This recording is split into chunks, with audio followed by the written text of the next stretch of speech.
Hi goodies, வாங்க என்னைக்கான topic போலாம். இன்னைக்கு பாத்தீங்கன்னா உங்களுக்கு சோஷியல் சயின்ஸ் சாம்பிள் பேப்பர் கொடுக்க போறோம்.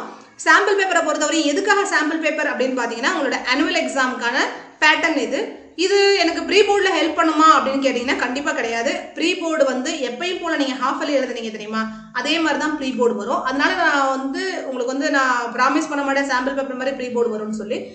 அதே மாதிரி சாம்பிள் பேப்பர் கண்டிப்பாக question paper last annual exam question paper மாதிரி தான் இருக்கும். இதுல இருந்து 1-2 கொஸ்டின்ஸ் வரதுக்கு சான்சஸ் இருக்கு. சரிங்களா, இது ரொம்ப ரொம்ப ஈஸியா இருக்கு இந்த வட்டம் உங்களுக்கு கொஸ்டின் பேப்பர்ஸ். பாத்தீங்கன்னா நிறைய ஆப்ஜெக்டிவ் கொஸ்டின்ஸ் கொடுத்துருக்காங்க. மேக்ஸிமம் எண்ணி பார்த்தோம்னா 24 ஆப்ஜெக்டிவ் கொஸ்டின்ஸ் வரையும் இருக்கு. இப்போ நம்ம என்ன பார்க்க போறோம்னா section A, section B, section C, D, இன் ஒரு 5 பார்ட்டா பிரிஞ்சிருக்கு கொஸ்டின் பேப்பர். இதுல கம்பல்சரி உங்களுக்கு 32 கொஸ்டின்ஸ் கம்பல்சரி நீங்க அட்டன் பண்ணியே ஆகணும். சரிங்களா, அதுல 6 கொஸ்டின்ஸ் இருக்கு, ஆப்ஜெக்டிவ் கொஸ்டின்ஸ் இருக்கு, அதெல்லாம் அப்புறம் பார்ப்போம். ஃபர்ஸ்ட் செக்ஷன் ஏல 1 to 16 கொஸ்டின்ஸ் இருக்கு. பாத்தீங்கன்னா full and full objective questions. அப்புறம் செக்ஷன் பி ல பாத்தீங்கன்னா 17 to 22 கொஸ்டின்ஸ் இருக்கு. சாரி 17 to 22 வரையும் பி டைப் கொஸ்டின்ஸ். இது பாத்தீங்கன்னா உங்களுக்கு 3 மார்க்ல வருது. அதுக்கப்புறம் செக்ஷன் சி பொறுத்தவரையும் 23 to 26 கொஸ்டின்ஸ், 23ல இருந்து ஆரம்பிச்சு 26 கொஸ்டின். அதுக்காக 17 to 22 கொஸ்டின் மேடம்னா 17th ஆரம்பிக்குது கொஸ்டின் நம்பர் 17th இருந்து கொஸ்டின் நம்பர் 22 வரையும் உங்களுக்கு short answers. Section B. Section C பொறுத்தவரையும் கொஸ்டின் நம்பர் 23ல இருந்து கொஸ்டின் நம்பர் 26 வரையும் 4 மார்க்ஸ். அப்புறம் செக்ஷன் சி முடிஞ்சிச்சு டி. அப்புறம் 27ல இருந்து 31 வரையும் லாங் ஆன்சர் டைப் கொஸ்டின்ஸ். சரி, ஈல என்ன கொடுத்துருப்பாங்கன்னு பார்த்தீங்கன்னா மேப் பேஸ்ட் கொஸ்டின்ஸ். மேப்ல உங்களுக்கு 5 மார்க் வரும். எங்கெங்கெல்லாம் நம்ம மார்க் எடுக்க முடியும்னு பார்த்தீங்கன்னா மேப்ல 5 மார்க் ரொம்ப ஈஸியா எடுத்துடலாம். அதே மாதிரி பார்த்தீங்கன்னா ஆப்ஜெக்டிவ் கொஸ்டின்ஸ்ல நிறைய மார்க்ஸ் எடுத்துடலாம். இதுல மட்டுமே உங்களுக்கு 24 ஆப்ஜெக்டிவ் கொஸ்டின்ஸ் கொடுக்குறாங்க. அப்போ ஆட்டோமேட்டிக்கா 24 ஆப்ஜெக்டிவ் கொஸ்டின்ஸும் 5 மார்க் எடுத்து அதுக்கப்புறம் அங்கங்க மார்க்ஸ் எடுத்தாலே ரொம்ப ஈஸியா பாஸ் பண்ணிடலாம். நம்ம பாசிங் இதுல பாஸ் பண்றது ரொம்ப ரொம்ப ஈஸி. வெரி குட் மார்க்ஸ் வாங்கணும்னா கொஞ்சம் நம்ம என்ன பண்ணணும், கொஸ்டின் பேப்பர்ஸ் அனலைஸ் பண்ணி அந்த கொஸ்டினர்ஸ் இந்த கொஸ்டினர்ஸ் எந்த மாதிரி அவங்க கொஸ்டின் எடுக்கிறாங்கன்னு நம்ம ஓரளவுக்கு அண்டர்ஸ்டாண்டிங் வந்துட்டாலே நம்ம கொஸ்டின் பேப்பர் பார்க்கணும்னு அவசியம் ரொம்ப ஈஸியாகிடும். நான் உங்களுக்கு சொல்றேன் எப்படி கொஸ்டின் பேப்பர்ஸ் எடுக்கிறாங்க, என்ன மாதிரி கொஸ்டின்ஸ் எல்லாம் வருது, இதெல்லாமே நான் உங்களுக்கு சொல்றேன். பாத்தீங்கன்னா இப்போ நம்ம என்ன பார்க்க போறோம்னு பாத்தீங்கன்னா செக்ஷன் ஏ. செக்ஷன் ஏல identify the correct statement with regard the Act of Union 17 Act of யூனியன்ல 17(7)ல ஆக்ட் ஆஃப் யூனியன் வந்துச்சு. சரிங்களா, எதனால வந்துச்சு, எது ஃபார்ம் பண்ணனால அவங்க ஆக்ட் ஆஃப் யூனியன் 17(7)ல வந்துச்சுன்னு கேட்குறாங்க பாருங்க. இப்போ நம்ம பிரிட்டிஷ் பசங்க எப்படி கன்க்ளூட் பண்ணுவாங்கன்னா த பிரிட்டிஷ்னு 3 தடவை வந்திருக்கு, ஒருவேளை இதுல தான் ஆன்சர் இருக்குமோன்னு கன்க்ளூட் பண்ணுவாங்க. ஆனா அங்கதான் வச்சிருக்காங்க ட்விஸ்ட். இங்க பாருங்க, எது சம்பந்தமே இல்லையோ அதுல தான் வருது.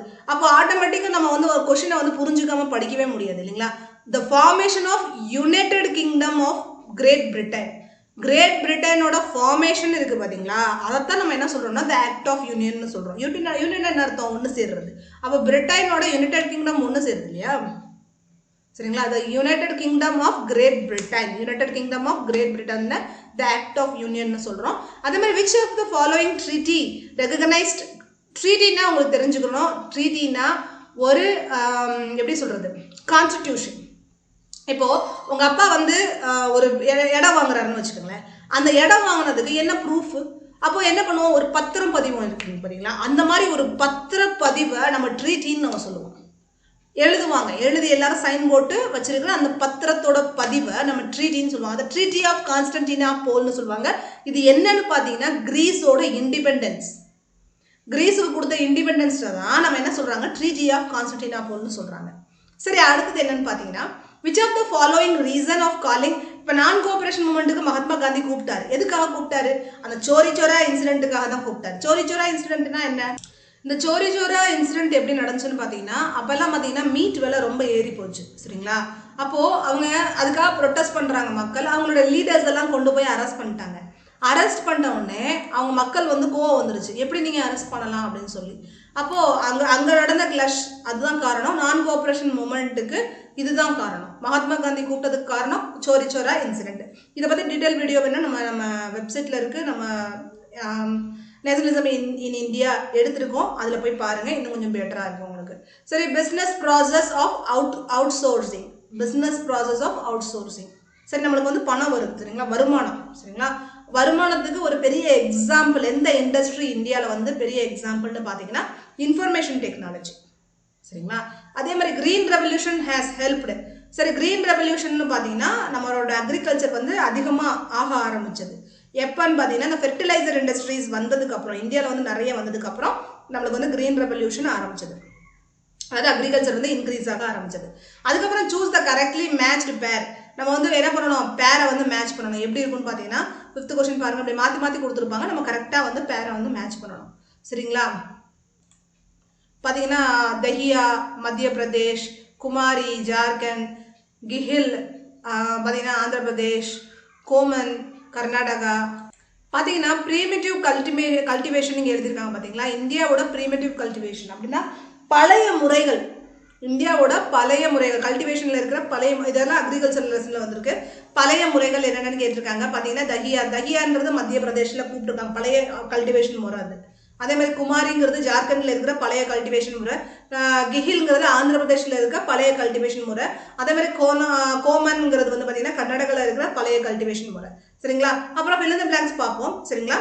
பார்லே பார்த்தீங்கன்னா ராபி அப்படிங்கிறது வந்து பார்த்தீங்கன்னா சீசனை குறிக்கிறது. சாரி, ராபி, அது ராபி இல்லை, ராபி. பார்த்தீங்கன்னா இந்த ராபி கிராப் வந்து July to October, October to March. அந்த காரிஃப் வந்து பார்த்தீங்கன்னா ஜூலை டு அக்டோபர் போடுவாங்க. சரிங்களா? ஃபர்ஸ்ட் காரிஃப் கிராப் போடுவாங்க, அப்புறம் ராபி கிராப். பார்த்தீங்கன்னா July to October, October to March போடுவாங்க. அப்புறம் மார்ச்சுக்கு அப்புறம் சரிங்களா திரும்ப ஜூலை வரையும் அந்த ஸ்பேஸ் ஃபுல்லாக இருக்கும் இல்லையா? அப்போ ஆட்டோமேட்டிக்காக அந்த டயத்தில் என்ன பண்ணுவாங்கன்னா சம்மர் விதைகள் போடுவாங்க. அந்த பூசணி, அந்த இது போடுவாங்க, தண்ணிப்பழம், அதே மாதிரி வாட்டர்மெலன், குக்கும்பர், இந்த மாதிரி தண்ணிப்பழம், வெள்ளரிக்காய் இந்த மாதிரி போடுவாங்க. குக்கும்பர், வாட்டர்மெலன் இதெல்லாம் போடுவாங்க. அதை வந்து ஜிட் கிராப்னு சொல்லுவாங்க. ஜிட் கிராப், ராபி கிராப், அப்புறம் காரிஃப் கிராப். அப்போ காரிஃப் கிராப் என்னன்னு கேட்குறாங்க. அப்போ காரிஃப் கிராப் வந்து காட்டன் கொடுத்தாச்சு, ராபி கிராப் வந்து ராபி வந்து கிராப்னு கொடுத்தாச்சு, பார்லி வந்து ராபி கிராப். சரியா? அப்போ வந்து barley rabi crop, cotton kharif. அப்போ ஜத் கிராப் என்னவா இருக்கும் அப்படின்னு கேட்குறாங்க. இங்கே வந்து வாட்டர்மெலன் கொடுத்தா நீங்கள் வாட்டர்மெலன் எழுதுங்க, குக்கும்பர் கொடுத்தா குக்கும்பர்னு எழுதுங்க. வாட்டர்மெலன், குக்கும்பர் ரெண்டுமே வந்து பார்த்தீங்கன்னா ஜெத் கிராப். சரிங்களா? ஜெத் கிராப் இதெல்லாம் நம்ம அக்ரிகல்ச்சர் லெசனில் நிறைய பார்த்துருக்கோம், அதையும் பாருங்கள். சரியா? அப்புறம் பார்த்தீங்கன்னா identify the soil with the help of following features. இப்போ என்ன பண்ணிட்டாங்கன்னா ஃபாலோயிங் ஃபீச்சர்ஸ் கொடுத்துட்டாங்க, ஒரு சாயிலை கண்டுபிடிக்க சொல்கிறாங்க. அந்த சாயிலோட தன்மையை கொடுத்தாச்சு. சரிங்களா? என்ன தன்மையில் அந்த சாயில் இருக்கும்.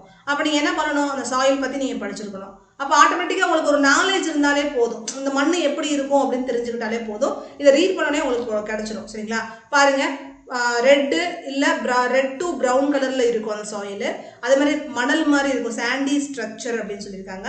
அப்புறம் சலைன் இன் நேச்சர், சலைன்னு பார்த்தீங்கன்னா உப்புத்தன்மை இருக்கும். அப்புறம் லேக் ஆஃப் ஹியூமஸ். இந்த ஹியூமஸ்ங்கிறது பார்த்தீங்கன்னா இந்த தன்மை தான் இலைகளை வந்து மக்க வைக்கும். மண்ணில் வந்து இலைகளை வந்து மக்க வைக்கிற தன்மை இருக்கிறத ஹியூமஸ்ன்னு சொல்லுவோம். அந்த தன்மை இருக்காது. லேக்ஸ்னா என்ன அர்த்தம்னா கம்மியாக இருக்கும், பத்தலை, இல்லை அப்படின்னு அர்த்தம். லேக்ஸ்னா இல்லை, கம்மியாக இருக்குது, பத்தலை, இந்த மாதிரி அர்த்தம் அதுக்கு. அப்போ மாய்ஸ்சரும் அதில் கம்மியாக இருக்குது, இல்லை. அப்போ ஹியூமஸும் அதில் இல்லை, இலையை மக்க வைக்கிற தன்மை இல்லை. அப்படிப்பட்ட மணல் எந்த மண்ணுன்னு கேட்குறாங்க. அப்போது அரித் சாயில், இதே பேட்டர்னில் உங்களுக்கு கொஷின் வரும், அதனால் தெரிஞ்சுக்கோங்க. அரித் சாயில். சரியா? இதே மாதிரி நீங்களாக ஒரு இதை நீங்கள் க்ரியேட் பண்ணி நீங்களாக படிக்கணும். இந்த மாதிரி சாயில் ஏதாவது அந்த நீங்கள் நிறைய சாயில் கொடுத்துருப்பாங்க உங்கள் புக்கில், அந்த சாயிலை நீங்கள் எழுதி போட்டு படிக்கணும். சரிங்களா? டைப்ஸ் ஆஃப் மில்லட் பார்த்தீங்கன்னா டைப்ஸ் ஆஃப் மில்லட்டோட ஒரு வகை. சரிங்களா? மில்லட்டோட தானியத்தோட ஒரு வகை பார்த்தீங்கன்னா ரிச் இன் அயன் ரிச்சாக இருக்கணும், கால்சியம் ரிச்சாக இருக்கணும், அதில் மைக்ரோ நியூட்ரியன்ஸ் இருக்கணும். அதே மாதிரி பார்த்தீங்கன்னா ரஃபேஜ். இந்த ரஃபேஜ்னால் என்னென்னு பார்த்தீங்கன்னா நார்ச்சத்து வந்து உடம்புக்கு ரொம்ப ரொம்ப முக்கியம். பார்த்தீங்கன்னா ஃபைபர்னு சொல்லுவீங்க இல்லையா, அந்த ஃபைபர் இருக்கணும் அந்த ஃபுட்டில். அப்படிப்பட்ட ஃபுட்டு என்ன ஃபுட்டுன்னு கேட்குறாங்க. ராகி. சரிங்களா? ராகியில் தான் என்ன இருக்குது, அயன் இருக்குது, கால்சியம் இருக்குது. கேப்பை நம்ம தமிழில் சொல்லும் போது கேப்ப மாவுன்னு சொல்லுவாங்கல்ல, கேப்பக்களி, கேப்ப மாவு, பிளாக் கலரில் இருக்கும் ராகி. பார்த்தீங்கன்னா அது வந்து அதில் என்ன இருக்குது, அயன் இருக்குது, கால்சியம் இருக்குது, மைக்ரோ நியூட்ரியன்ஸ் இருக்குது, அதே மாதிரி ஃபைபர் இருக்குது. ரொம்ப ரொம்ப உடம்புக்கு நல்லது. அதே மாதிரி பார்த்தீங்கன்னா அடுத்து பாப்புலேஷன் இன் ஸ்ரீலங்கன் தமிழ்ஸ். ஸ்ரீலங்கன் தமிழ்ஸோட population concentrated in these region of Sri Lanka. எந்த ரீஜியனில் வந்து அதிகமாக இருந்தாங்க அப்படின்னு கேட்குறாங்க. அப்போ நார்த் ஈஸ்ட் ரீஜனில் வந்து பார்த்தீங்கன்னா ஸ்ரீலங்கன் தமிழ்ஸ் வந்து அதிகமாக இருந்தாங்க. அதே மாதிரி பார்த்தீங்கன்னா மெஜாரிட்டிசம்னா என்னன்னு கேட்குறாங்க. மெஜாரிட்டிசம்னா என்னன்னு பார்த்தீங்கன்னா டிஃபைன் மெஜாரிட்டிசம் பாருங்க, இப்படி தான் கேட்பாங்க. அது உங்களுக்கு ஒரு கீவேர்டு மாதிரி. நம்ம சோஷியல் சயின்ஸில் போல்டு லெட்டர்ஸில் கொடுத்துருப்பாங்கல்ல, மோட்டா பெருசு பெருசாகும், நல்லா டார்க் லெட்டர்ஸில் கொடுத்துருப்பாங்க. அந்த மாதிரி வேர்ட்ஸ் எல்லாம் எடுத்து படிக்கணும். ஏன்னா இதில் டெஃபினிஷன் கேட்பான்.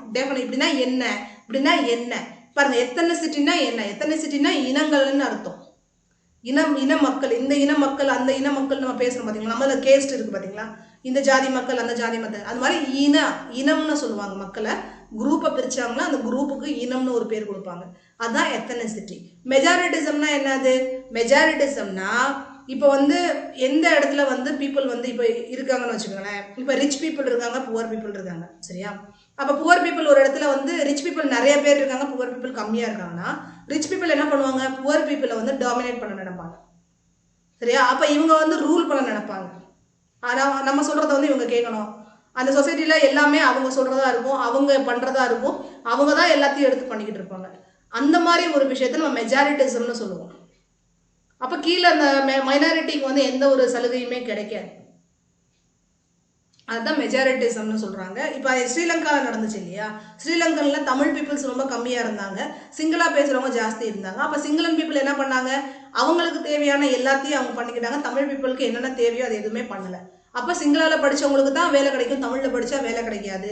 அதே மாதிரி புத்திசம் தான் ஃபாலோ பண்ணணும், வேறு எந்த காடையும் ஃபாலோ பண்ணக்கூடாது. இந்த மாதிரி நிறைய விஷயங்கள் நடக்கும். மெஜாரிட்டிசம்னு போயிட்டுன்னு வச்சுக்கோங்களேன். மெஜாரிட்டிசம்னாலே மெஜாரிட்டி பீப்புளோட டாமினேஷன். மெஜாரிட்டி பீப்புள் என்ன பண்ணுவாங்க, மைனாரிட்டி பீப்புளை டாமினேட் பண்ணுவாங்க.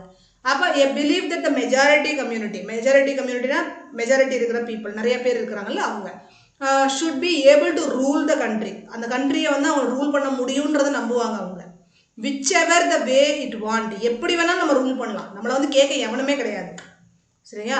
Bus by disregarding the wishes and needs of the minority. மைனாரிட்டியோட விஷஸையும் தேவைகளையும் அந்த ஆசைகளையும் நிராகரிச்சிடுவாங்க, இவங்க பண்ண மாட்டாங்க, சரியா? அவங்க என்ன இப்போ மெஜாரிட்டிசம் என்ன ஆசைப்படுறாங்களோ அதைத்தான் இவங்க பண்ணணும், சரியா? இவங்களோட விருப்பத்துக்கு வேற எதுவும் பண்ண முடியாது. சரி, எத்தனைசிட்டினா என்ன? எத்தனைசிட்டினா என்னன்னு பார்த்தீங்கன்னா எ social division based on shared culture. ஒரு சோஷியல் டிவிஷன், இது ஒரு ஷேர்டு கல்ச்சரோட சோஷியல் டிவிஷன். அப்படின்னா என்ன மேடம், ஷேர்டு கல்ச்சரோட சோஷியல் டிவிஷன்? புரியலையே. சரி, புரியலை, நம்ம வச்சுக்கிறோம். இப்போ நம்ம இதில் கேஸ்ட் எப்படி பிரிக்கிறாங்க, ஒரே கடவுளை கும்பிடுற பீப்புளாக இருப்பாங்க, சரியா?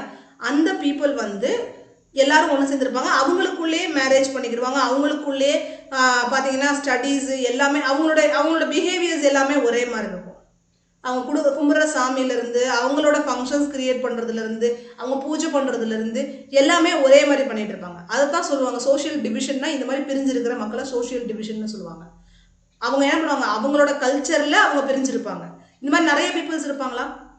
இப்போ ஒரு கேஸில் எப்படி இருக்காங்க, இன்னொரு கேஸ்ட் இப்படி பீப்புள் பிரிஞ்சிருப்பாங்களா? அதை வந்து எத்தனிசிட்டின்னு சொல்லுவாங்க. People belong to same ethnic group, ஒரே கைண்ட் ஆஃப் குரூப்பை சேர்ந்தவங்க. Believes they are common descent. அவங்க என்ன நம்புறாங்க, நம்ம எல்லாரும் ஒரே இன மக்கள்னு அவங்க நம்புறாங்க, சரியா? Which administrative authority legislates and residuary subjects? பார்த்தீங்கன்னா என்ன சொல்கிறாங்கன்னா, இங்கே பார்த்தீங்கன்னா விச் அட்மினிஸ்ட்ரேட்டிவ் அத்தாரிட்டின்னு கேட்குறான். எந்த அட்மினிஸ்ட்ரேட்டிவ் அத்தாரிட்டின்னா அந்த லாஸை மேக் பண்ணுறவங்க, சரிங்களா? லெஜிஸ்லேட்ஸ்னால் லாஸை மேக் பண்ணுற அந்த அட்மினிஸ்ட்ரேட்டிவ். எதுலன்னு பார்த்தீங்கன்னா ரெசிடெட்ரி சப்ஜெக்ட்னா நிறைய ஏற்கனவே பிரிச்சுட்டாங்க. இந்த இது வந்து சென்ட்ரல் கவர்மெண்ட்டுக்கு, இந்த இது வந்து ஸ்டேட் கவர்மெண்ட்டுக்கு அப்படின்னு சொல்லி பிரிச்சுட்டாங்க. இப்போ புதுசாக வந்திருக்குன்னு வச்சுக்கோங்களேன். இப்போ கம்ப்யூட்டர் சயின்ஸ்லாம் பார்த்தீங்கன்னா புதுசாக தான் வந்திருக்கு நம்மளுக்கு, சரிங்களா? கம்ப்யூட்டர் ஃபீல்டு, இன்ஃபர்மேஷன் டெக்னாலஜி இப்போல்லாம் புதுசாக வந்திருக்கு. அப்போ புதுசாக ஒன்று வந்துச்சுன்னா அதில் இன்க்ளூட் பண்ணாத, கான்ஸ்டிடியூஷனில் இல்லாத ஒரு இது வந்திருக்கு, ஒரு இது வந்து உருவாயிட்டு இருக்கு நம்மளுக்கு. இப்போ வந்து மக்களுக்கு வந்து கம்ப்யூட்டர் சயின்ஸ் கொடுத்துட்ருக்காங்க, மக்கள் குழந்தைங்க வந்து கம்ப்யூட்டர் சயின்ஸ் படிச்சுட்டு இருக்கு. இப்போ இது வந்து இடையில தான் வந்துச்சு. பார்த்தீங்கன்னா நாங்கள் வந்து 11th 12th படிக்கும்போது தான் கம்ப்யூட்டரே இன்ட்ரடியூஸ் பண்ணுறாங்க. அப்போ கம்ப்யூட்டரை இன்ட்ரடியூஸ் பண்ணுறாங்கங்கும் போது நாங்கள் 2000 10th முடித்தோம், 2001 வந்து 11th 12th நாங்கள் படிக்கிறோம் அப்படின்னா அப்போ தான் கம்ப்யூட்டரை இன்ட்ரடியூஸ் பண்ணுறாங்க, சரியா? அப்போ கம்ப்யூட்டரை இன்ட்ரடியூஸ் பண்ணுறாங்க அப்படிங்கும்போது ஆட்டோமேட்டிக்காக என்ன ஆகிடுதுன்னு பார்த்தீங்கன்னா அப்போ கொண்டு போய் என்ன பண்ணுவாங்க, அப்போல்லாம் நம்மளுக்கு ஃப்ரீடம் கிடச்சிருச்சு இல்லையா? அப்பயே கான்ஸ்டியூஷன்லாம் ரெடி பண்ணிட்டாங்க, எப்பயோ ஃப்ரீடம் கிடச்சிச்சு, எப்பயோ ரெடி பண்ணிட்டாங்க. இப்போ இடையில வந்துருச்சு இது. இப்போ 2001 வருது 2002 வருதுன்னா அதை கொண்டு போய் எங்கே போய் இணைப்பாங்க? இணைக்க முடியாது இல்லையா? அப்போது அந்த மாதிரி சப்ஜெக்ட்ஸில் அந்த மாதிரி இருக்கிறதுல யார் பார்வையில் வரும், யார் வந்து கண்காணிப்பா அப்படின்னு பார்த்தீங்கன்னா யூனியன் சென்டர் அப்படின்னா நம்ம சென்ட்ரல் கவர்மெண்ட், சரிங்களா, அவங்க தான் கவனிப்பாங்க. அதே மாதிரி என்ன கேட்குறாங்கன்னு பாருங்கள். விச் அட்மினிஸ்ட்ரேட்டிவ் அத்தாரிட்டி லெஜிஸ்லேட்ஸ், அதாவது லா உருவாக்குறது ஆன் யூனியன் லிஸ்ட். யூனியன் லிஸ்ட்டை பொறுத்தவரை யார் வந்து பார்த்தீங்கன்னா லாஸை வந்து உருவாக்குவா அப்படின்னு பார்த்தீங்கன்னா யூனியன், அதுவும் central government, union and centre, சரிங்களா. யூனியன் எழுதலாம், சென்டர்னு எழுதலாம், சென்ட்ரல் கவர்மெண்ட்னு எழுதலாம். இவங்க தான் வந்து உருவாக்குவாங்க. ஓகே, நெக்ஸ்ட் என்ன பார்க்க போகிறோம் பார்த்தீங்கன்னா read the given data, find out which country has most equitable distribution of income. Income வந்து யார் வந்து ப்ராப்பராக டிஸ்ட்ரிபியூட் பண்ணுறா அப்படின்னு நீங்கள் ஒழுங்காக அதை ரீட் பண்ணி அதை கண்டுபிடிங்க அப்படின்னு சொல்லியிருக்காங்க. சரி பாருங்கள், இதில் வந்து ஃபஸ்ட்டு இப்போ ஏழை பார்ப்போம். 10,500 for first citizen, second citizen பாருங்கள் 11,200, திரும்ப 10,800, 11,000, 10,700, 10,840, சரிங்களா. ஆவரேஜ் அவங்களோட இது பார்த்தீங்கன்னா 10,840 அவங்களோட இன்கம், அந்த கண்ட்ரியோட இன்கம். பி கண்ட்ரியில் பாருங்கள் 600 ஒரு ஆளுக்கு, 5,000 ஒரு ஆளுக்கு. 600 எங்கே இருக்குது, 5,000 எங்கே இருக்குது, திரும்ப 600, 600, 600. அப்போ ஒருத்தர் மட்டும் இதில் யார் ஃபாய்தா விட்டார், ஒருத்தருக்கு மட்டும் ஃபாய்தா கிடைக்கும். அப்போ ஆட்டோமேட்டிக்காக இங்கே வந்து எல்லாருக்குமே 1,000 rupees கிடைக்கல. மினிமம் இங்கே பாருங்கள், இங்கே 10,000னா எல்லாருக்குமே மினிமம் 10,000 rupees கிடைக்குது. இங்கே பாருங்கள், இங்கே 1,000 rupees இருக்குது. அப்போ 1,000 rupees எல்லாத்துக்குமே கிடைக்குதா? கண்டிப்பாக கிடைக்கல. அப்போ இந்த கண்ட்ரி கிடையாது. அடுத்த கண்ட்ரி பார்ப்போம். இது வந்து 550, இது வந்து 10,500, 400, 750, 2,000. மினிமம் 4,000 கிடைக்கணும். யாருக்காவது மினிமம் 4,000 கிடைக்குதா? கிடைக்கல. ஒரு ஆளுக்கு மட்டும் கிடைச்ச என்ன பிரயோஜனம், இல்லை 2 ஆளுக்கு மட்டும் கிடைச்ச என்ன பிரயோஜனம்? ஒரு பிரயோஜனமும் கிடையாது. இப்போ 800 இருக்குது, 4,800, 700, 5,000, அப்புறம் 750. அப்போ 2,410 rupees வந்து ஆவரேஜ் வருது. இப்போ ஆவரேஜானா ஒரு ஆளுக்கு வந்து 2,000 மினிமம் கிடைக்கணும். அப்போ ஆட்டோமேட்டிக்காக இதுலேயும் கிடைக்கல. அப்போ ஏ தான் கரெக்டாக ஈக்குவலாக எல்லா சிட்டிசனும் என்ன பண்ணுறாங்க, இன்கம் வந்து டிஸ்ட்ரிபியூஷன் ஆகுது. அடுத்து வந்து read the informative given below and select. இங்கே பாருங்கள், இதில் எல்லாத்துலேயுமே உங்களுக்கு என்ன கொடுத்துருக்காங்கன்னு பாருங்கள். பூரா ஆப்ஜெக்டிவ் கொஷின்ஸ் தான், ரொம்ப ஈஸி. சரி, அடுத்து பார்ப்போம். இங்கே பாருங்கள், இப்போ ஒரு சிச்சுவேஷன் உங்களுக்கு கொடுத்துருக்காங்க. Read the information given below and select the correct option கொடுத்துருக்காங்க. மோகன் is an agriculture labour. There are several months in year when he has no work. பார்த்தீங்கன்னா அவர் வந்து ஒரு அக்ரிகல்ச்சர் லேபர்னா அந்த ஃபீல்டில் வந்து வேலை பார்க்குறவங்க, ஃபீல்டை சொந்தமாக வச்சுருக்கவங்கள வேலை பார்க்குறவங்க. தெர் ஆர் செவரல் நிறைய மந்த்ஸ் அவர் என்ன பண்ணியிருக்காரு, வேலை இல்லாமல். அப்போ வேலை இல்லாமல் இருக்காரு. And needs credit to meet his daily expensive. அப்படின்னா என்ன பண்ணுறாருன்னா அவர் கடன் வாங்கி தான் அந்த அவரோட டெய்லி தேவைகளை நிறைவேற்ற வேண்டிய சூழ்நிலையில் அவர் இருக்கார். He depends upon his employer. அவர் என்ன பண்ணுறாரு, தன்னோட எம்ப்ளாயர்ஸை டிபெண்ட் பண்ணி இருக்காரு. அவர்கிட்ட கடன் வாங்க, எனக்கு வீட்டு செலவுக்கு காசு இல்லை, நீங்கள் கொடுங்க. அதே மாதிரி லேண்ட் ஓனர்ஸ்கிட்டையும் அவர் என்ன பண்ணுறாரு, கடன் வாங்குறாரு. அவர் எவ்வளோ சார்ஜ் பண்ணுறாருன்னா, லேண்ட் ஓனர் ரேட், அவர் இன்ட்ரெஸ்ட் ரேட் பாருங்கள், வட்டி எவ்வளோ வட்டி போடுறாருன்னா 5% ஒரு மாதத்துக்கு, சரிங்களா. அப்போ மோகன் வந்து repays the money by working. அவர் வந்து அவர் வேலை பண்ணுறது மூலமாக அவரோட பணத்தை வந்து திருப்பி கட்டிக்கிட்டு இருக்காரு. அவரோட ஃபார்ம் லேண்டில், அது லேண்ட் ஓனரோட லேண்டில் வந்து இவர் வேலை பார்த்து அவர் வந்து கட்டிகிட்டு இருக்காரு. சரி, அப்போ ஒரு வருஷத்தில் அவர் வந்து எவ்வளோ கடன் வாங்கியிருப்பார், கடன் அதிகமாகுமா கம்மியாகுமா அப்படின்னு கேட்குறாங்க. Increase because of increasing interest. அவரோட இன்ட்ரெஸ்ட் வந்து இன்க்ரீஸ் ஆகுது, அவருக்கு பேமெண்ட்டும் கிடைக்கல, சரிங்களா. அப்போ மந்த்லி அமௌண்ட் அவருக்கு இல்லை, அப்புறம் எப்படி அவருக்கு கம்மியாகும் சொல்லுங்கள். ஒரு வருமானம் வந்தால் தானே வீட்டு வேலையை ரன் பண்ணுவாப்ல. அப்போ அதிகமாக அவர்கிட்ட காசே இல்லை, ஒரு ஃப்ரீயாகவே வேலை பார்த்துட்டு இருக்காரு அப்படின்னா அவர் சாப்பாடுக்கு என்ன பண்ணுவார், அப்போ திரும்பவும் கடன் வாங்க வேண்டிய சூழ்நிலை ஆகும். அடுத்து வந்து கேட்குறாங்க, திரும்ப இன்னொரு ஆப்ஷன் என்ன கொடுத்துருக்காங்க, ரிமைன் கான்ஸ்டன்ட், அப்படியே இருக்கும் அப்படின்னு கொடுத்துருக்காங்க. அப்படியெல்லாம் இருக்காது காசு, சரிங்களா. அவர் வேலை பார்க்கும் போது அவருக்கு வந்து கொஞ்சம் வருமானம் கிடைக்கும், அதனால். ஆனால் அவர் வருமானம் நோ பேமெண்ட்டு தானே வேலை பார்க்குறாரு, வருமானம் கிடைக்காது, கம்மியாகும்னு போட்டிருக்கு. அவருக்கு வந்து மந்த்லி வந்து சம்பளம் இல்லாமல் வேலை பார்க்கும் போது அவரோட வந்து கடன் வந்து குறையும் அப்படின்னு போட்டிருக்கு. அதே மாதிரி அவங்க கடனை ஃபுல்லாக அடைச்சிடுவார் அவர் வேலை பார்க்கறது மூலமாக அப்படின்னு போட்டிருக்கு. கண்டிப்பாக கிடையாது. அவருக்கு வந்து எப்போ சேலரியே இல்லையோ ஒரு ஹவுஸை வந்து ரன் பண்ண முடியுமா, தான் குழந்தைங்களுக்கு சாப்பாடு போட முடியுமா, தான் ஒய்ஃபுக்கு சாப்பாடு போட முடியுமா, முடியாது. அப்போ ஆட்டோமேட்டிக்காக திரும்பவும் அவர் கடன் வாங்கி ஆகணும், தான் குழந்தைங்களுக்காக அவர் கடன் வாங்கி தான் ஆகணும். திரும்பவும் அவர் என்ன பண்ணுவார், கடன் அதிகமாகி அதிகமாகி அதிகமாகி ஒரு ஸ்டேஜில் அவரால் கட்ட முடியாத நிலைமைக்கு அவர் போயிடுவார். சரிங்களா? மோஸ்ட் ஆஃப் த இந்த மாதிரி தான் கொஸ்டின் கேட்பாங்க. லாஜிக்காக நீங்கள் வந்து போட வேண்டியது இருக்கும், யோசிக்கணும் உட்காந்து. அதே மாதிரி most of the agriculture labours like மோகன் டிபெண்ட்ஸ் அப்பான் லோன்ஸ் தான் டிபெண்ட் பண்ணியிருப்பாங்க for informal sector. Which of the following statement about this sector is correct? The informal sector நம்பி தான் லோன்ஸ் வாங்குவாங்க. சரிங்களா? அப்போ இதில் எது கரெக்டாக இருக்கும் அப்படின்னு சொல்லி கேட்குறாங்க. There are government bodies by supervise informal sector இல்லை money lenders ask for reasonable rate of interest இல்லை cost of informal loans to be borrowed is quite high. அதிகமாக இருக்கா? இன்ஃபார்மல் லோன்ஸ் பாருங்கள், இன்ஃபார்மல் லோன்ஸ்னால் நம்ம வெளியே கடன் வாங்குறது, கவர்மெண்ட் கிட்ட. ஃபார்மல் லோன்ஸுங்கிறது கவர்மெண்ட் கிட்ட வாங்குறது. இன்ஃபார்மல் லோன்ஸுங்கிறது நம்ம வெளியே, நம்ம முகம் தெரியாத ஆளுகிட்ட, பக்கத்து வீட்டுக்காரங்கிட்ட வாங்குறது, முகம் தெரியாத ஆளுகிட்ட வாங்குறது தான் இன்ஃபார்மல் லோன்ஸ்னு சொல்லுவோம். சரிங்களா? அப்போது நம்மளுக்கு வந்து money lenders use fair means to get their money back. இப்போது இதில் என்ன பார்த்தீங்கன்னா, ஃபஸ்ட்டு கவர்மெண்ட் வந்து அவங்கள சூப்பர்வைஸ் பண்ணது, கண்டிப்பாக சூப்பர்வைஸ் பண்ணவே பண்ணாது. இன்ஃபார்மல் செக்டருக்கும் அவங்களுக்கும் சம்மந்தமே கிடையாது. அதே மாதிரி மணி லெண்டர்ஸ் வந்து கரெக்டான ரேட்டில் வந்து இன்ட்ரெஸ்ட் கொடுப்பாங்களா? கண்டிப்பாக அதுவும் கிடையாது. Cost of the informal loans borrower is quite high. கண்டிப்பாக நம்ம வந்து இன்ஃபார்மல் லோன் வாங்குகிற பாரோவர்ஸ் இருக்காங்க பார்த்தீங்களா, நிறைய பேர் இருக்காங்க. எப்பவுமே நம்ம கவர்மெண்ட் கிட்ட போனோம்னா நிறைய ஃபார்மாலிட்டிஸ் இருக்கும். சரிங்களா? நிறைய ஃபார்மாலிட்டிஸை தாண்டி நம்ம கடன் வாங்குறதுக்குள்ளேயோ இவங்க என்ன பண்ணுவாங்க, இத்தனை ஃபார்மாலிட்டிஸ்க்கு பயந்தே என்ன பண்ணிடுவாங்க, வெளியே இருக்கவங்க கடன் வாங்கிட்டு போயிடுவாங்க. அப்போ தேர்ட் ஆப்ஷன் தான் correct. Cost of the informal loans to be borrowed in quite high. அப்போ இன்ஃபார்மல் லோன்ஸ் தான் அதிகமாக பாரோ பண்ணப்படுது. சரிங்களா? அப்போ there are bodies to supervise informal sector, அதெல்லாம் எதுவுமே கிடையாது.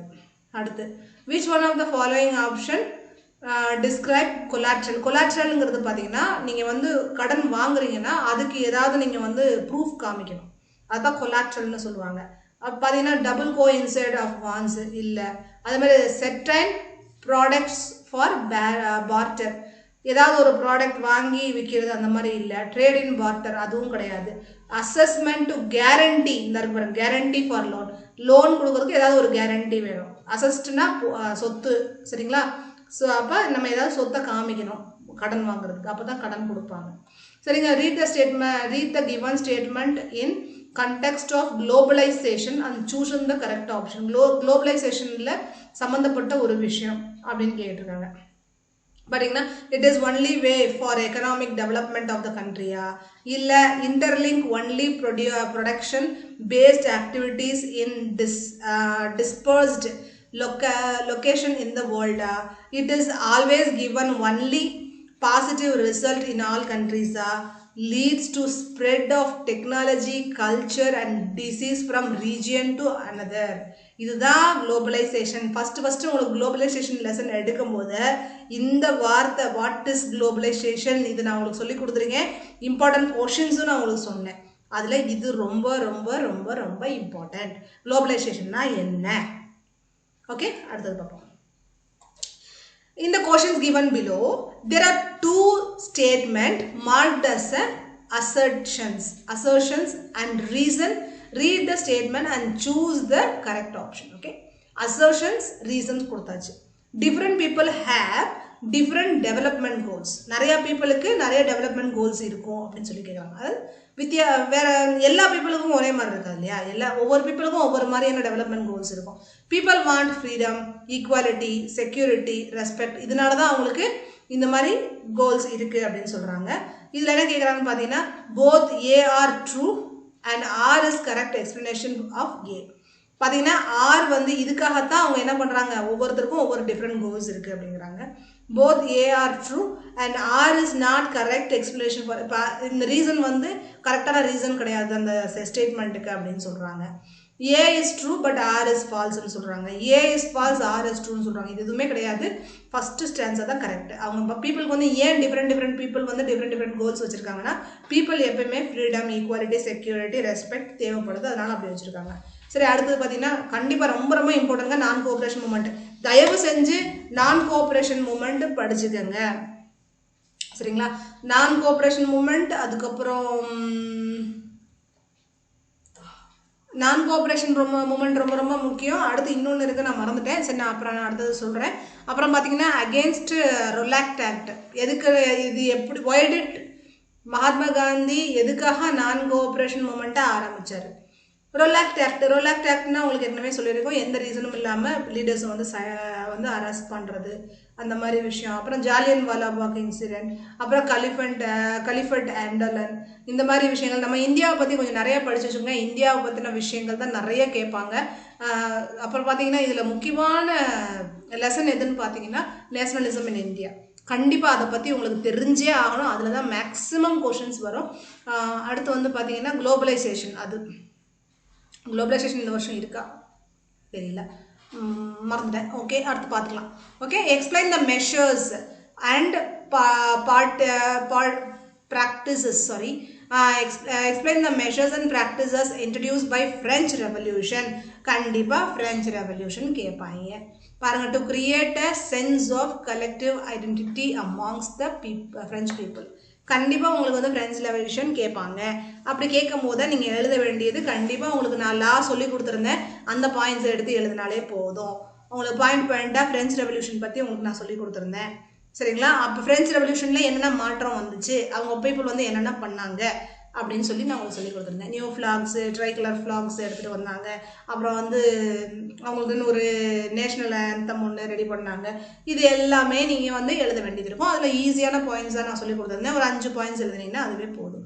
அதுக்கப்புறம் என்ன பண்ணுறாங்க, Germany Italy too had a long history of political fragmentation அப்படின்னு கேட்டிருக்காங்க.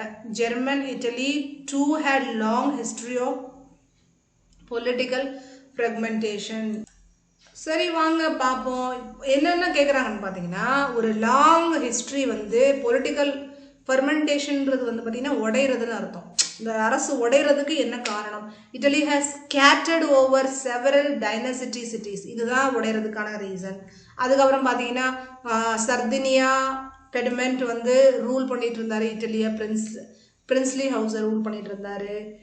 அப்புறம் வந்து பார்த்தீங்கன்னா Italy was unified in 1861 and Victor Emmanuel was proclaimed king of united இட்டலியா. அவர் வந்து ப்ரொக்ளைம்டுனா அவரை வந்து கிங்குன்னு அறிவிச்சாங்க.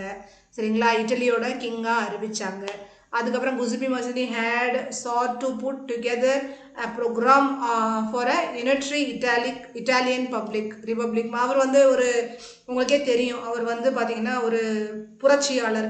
அவர் வந்து என்ன பண்ணார், மக்களை வந்து ஒன்று சேர்க்க ட்ரை பண்ணார். இது எல்லாமே சேர்ந்து தான் ஒரு கண்ட்ரியை வந்து உடைச்சிருது. சரிங்களா? Unification Italy was a result of many wars. சரிங்களா? இது வந்து எதுக்காக உடையுதுன்னு பார்த்தீங்கன்னா, ஒரு பொலிட்டிக்கல் உடையுது, ஒரு அரசாங்கம் உடையுது அப்படின்னா மக்களோட எதிர்ப்பு மூலமாக தான் உடையும். அதுதான் கேட்குறாங்க. ஓகே, இது தெரிஞ்சால் போதும். அப்புறம் என்ன கேட்டிருக்காங்க, suggest the plan any 3 ways to protect land from degradation. பார்த்தீங்கன்னா மண் அரிப்புலேருந்து மண்ணை வந்து கெட்டு போகிறதுலேருந்து தடுக்கிறதுக்கு, லேண்ட் டிகிரடேஷனில் தடுக்கிறதுக்கு நம்ம இந்தியா வந்து என்னென்ன வழி செய்யுது பார்த்தீங்கன்னா, அஃபாரஸ்டேஷன், ஃபாரஸ்ட்டை வந்து அழிக்காமல் பாதுகாக்கிறது, ஒரு ஃபாரஸ்ட்டை உருவாக்குறது, அந்த மாதிரி விஷயங்கள். Proper management of grazing. கிரேசிங்கிறது வந்து பார்த்திங்கன்னா அந்த புல்லை வந்து மேயும் பார்த்தீங்களா, அனிமல்ஸு அந்த மாதிரி. ஏன்னா நிலங்களில் வந்து செடி இருக்கும்போது அந்த மண்ணை வந்து இறுக்கி பிடிச்சிக்கிறோம். அப்போ தண்ணியை அரிச்சிட்டு போகும்போது அந்த மண்ணை வந்து அடிச்சுட்டு போகாது, ஸ்ட்ராங்காக நின்றுக்கிறோம். அப்புறம் வந்து plant of shelter belt of அதான் சொல்கிறாங்களே, பிளான்டிங் வந்து ஷெல்டர் பெல்ட் ஆஃப் சாயில்ஸ். சரிங்களா? சாயிலை வந்து இழுத்து பிடிச்சிக்கிறோம். அதைத்தான் நான் சொன்னது தான் அவங்க எழுதியிருக்காங்க. அப்புறம் வந்து பார்த்திங்கன்னா சாண்ட் டன்ஸ் இருக்குது பார்த்தீங்களா, மணல் மாதிரி இருக்கிற இடத்துல வந்து தானி புஷ்ஷஸ் வந்து வளர்க்கணும். அதுவும் என்ன பண்ணுன்னா, தானி புஷ்ஷஸ் வந்து என்ன பண்ணணும், அந்த மண்ணை வந்து போவிடாமல் பிடிச்சி இழுத்துக்கிறோம்.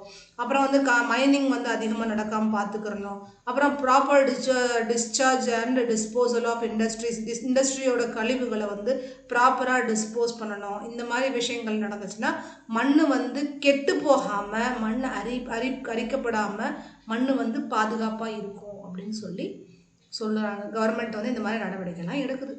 ஓகே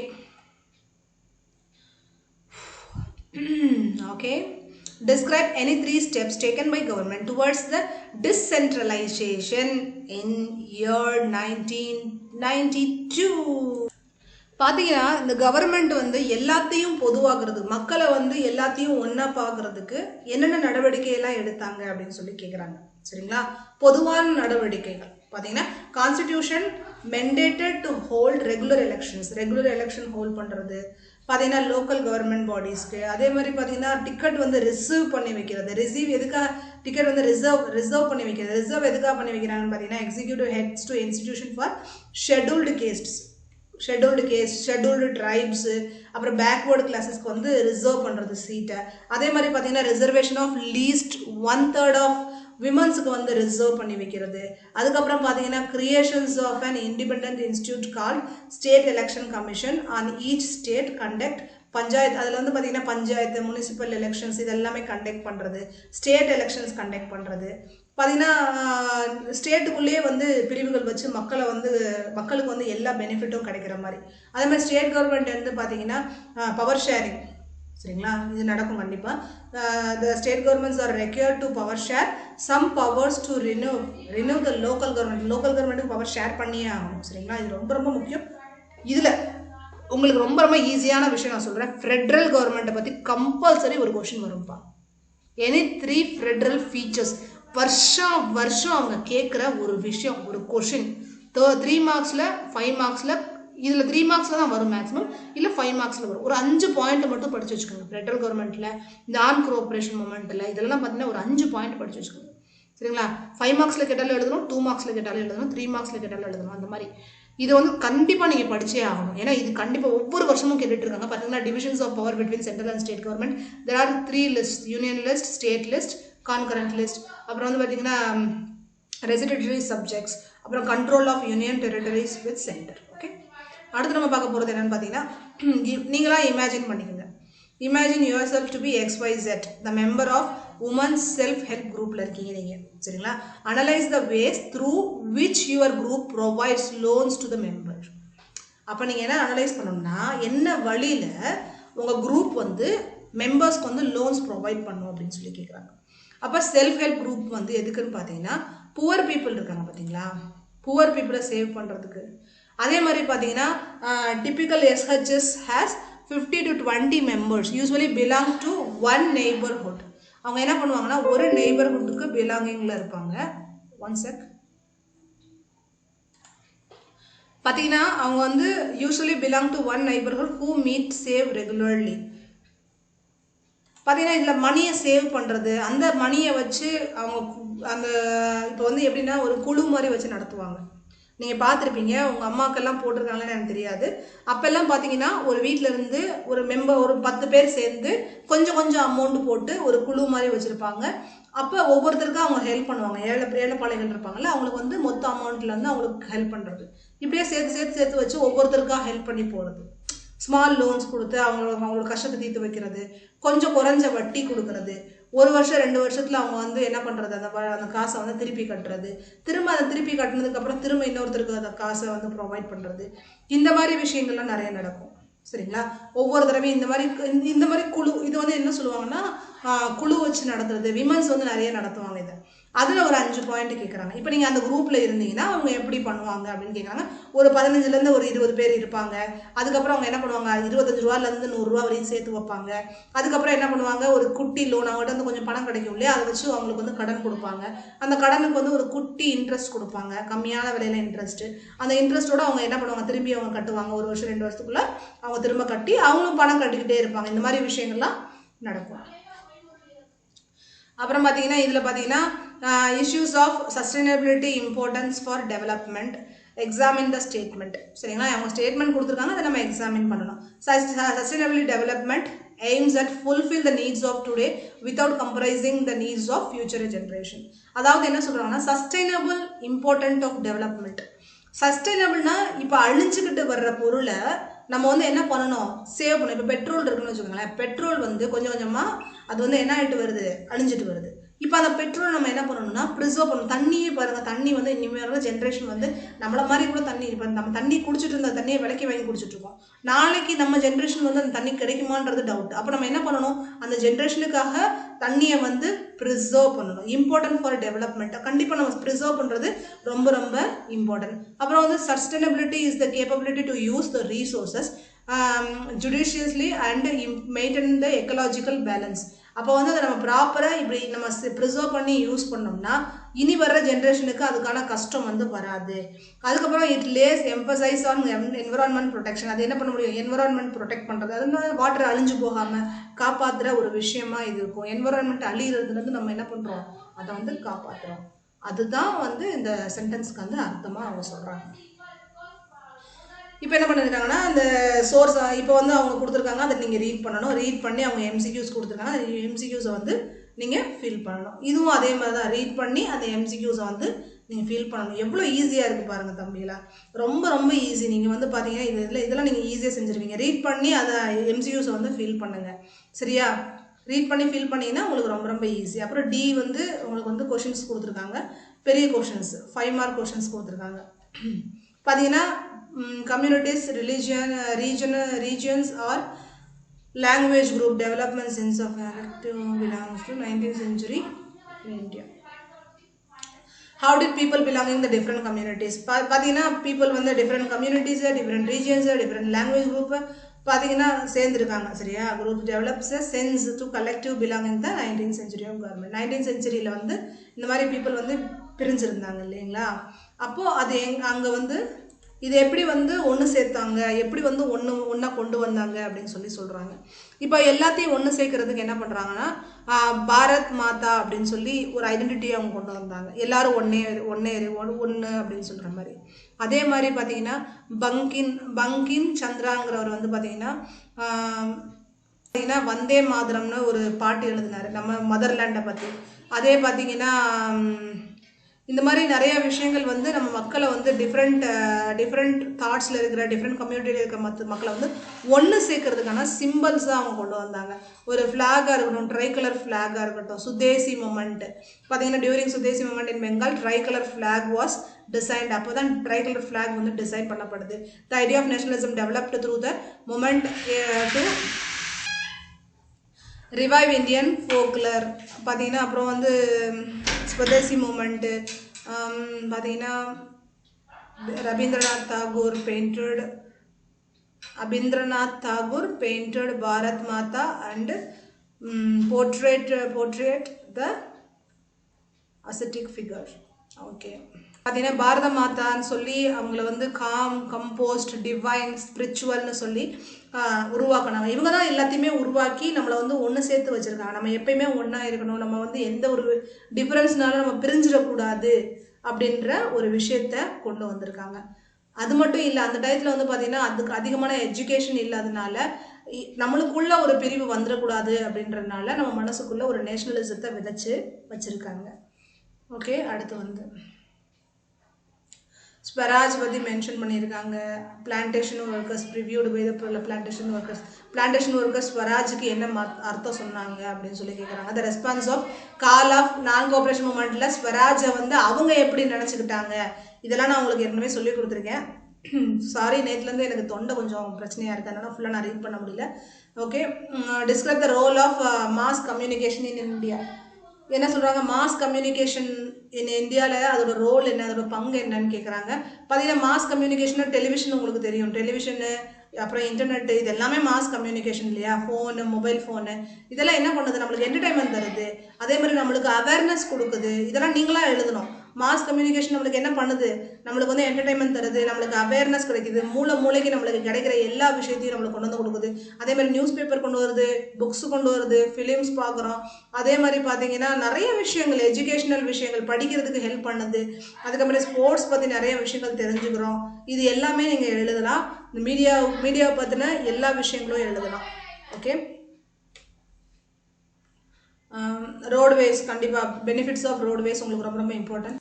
பார்த்தீங்கன்னா அடுத்து வந்து பொலிட்டிக்கல் பார்ட்டிஸ் ஆஃப் இந்தியா பற்றி கேட்டிருக்காங்க. அப்புறம் வந்து பவர் ஷேரிங் ரொம்ப ரொம்ப ஈஸியான கொஷின்ஸ் தான் கேட்டிருக்காங்க. ஏன்னா உங்களுக்கு வந்து இப்போ நீங்கள் வந்து ஸ்கூலுக்கு போகலை அப்படின்ற ஒரு வந்து உங்களுக்கு பெனிஃபிட்டு. இதில் வந்து நீங்கள் இம்பார்ட்டன்ட் கொஷின்ஸை சூஸ் பண்ணி படித்தாலே நீங்கள் வந்து நிறைய மார்க்ஸ் எடுத்து பெஸ்ட் மார்க்ஸ் எடுத்து 10th வந்து பாஸ் பண்ணிடலாம். பார்த்தீங்கன்னா பாருங்கள், ட்ரெஷரி செக்டர் வந்து என்ன ரோல் ப்ளே பண்ணுது, ரொம்ப சப்ப கொஷின்ஸ் இதெல்லாமே. ட்ரெஷரி செக்டர் வந்து என்ன ரோல் ப்ளே பண்ணுது அப்படின்னு சொல்லி கேட்குறாங்க. இது வந்து பார்த்தீங்கன்னா நம்ம ஏற்கனவே ட்ரெஷரி செக்டரை பற்றி படிச்சிருப்போம், சரிங்களா. அடுத்து வந்து பார்த்தீங்கன்னா அடுத்து பப்ளிக் செக்டர் வந்து என்ன ரோல் ப்ளே பண்ணுது, கான்ட்ரிபியூட் டு எக்கனாமிக் டெவலப்மெண்ட்டில் வந்து பப்ளிக் செக்டர் வந்து என்ன ரோல் ப்ளே பண்ணுது, இதெல்லாம் கேட்குறாங்க. அப்புறம் மேப் ஸ்கில்ல பாருங்கள், நேஷனலிசம், இந்தியன் காங்கிரஸ், இது எல்லாமே நம்ம பழைய லெசன்ஸில் இருந்தால் அதே தான் உங்களுக்கு திரும்பவும் கேட்குறாங்க பாருங்கள். Nationalism, Indian national Congress session அது வந்து 1927 இருந்தது. அப்புறம் வந்து மகாத்மா நீங்கள் மேப்பு பழைய பேப்பர்ஸில் இருக்கிற மேப்பை நீங்கள் டேலி பண்ணி பார்த்தாலே உங்களுக்கு நிறைய மார்க்ஸ் உங்களுக்கு கிடச்சிரும். அந்த 5க்கு 5 மார்க் நீங்கள் ஃபுல் அண்ட் ஃபுல் நீங்கள் எடுத்துடலாம். மற்றபடி உங்களுக்கு எதுவுமே இல்லை. இதோட அந்த கொஷின் முடிஞ்சிருச்சு. ஓகே, நம்ம நெக்ஸ்ட் வீடியோவில் நம்ம அடுத்து சயின்ஸ் கொஷின்ஸ் எப்படி இருக்குன்னு பார்க்கலாம். ரொம்ப ரொம்ப ஈஸி. இதுக்கான லிங்க் வந்து உங்களுக்கு வேணும்னா நான் சாம்பிள் பேப்பருக்கான லிங்க் வந்து நான் கீழே கொடுக்குறேன். அது வேணால் நீங்கள் பார்த்துக்கலாம். ஓகே, அது வரையும் பை பை.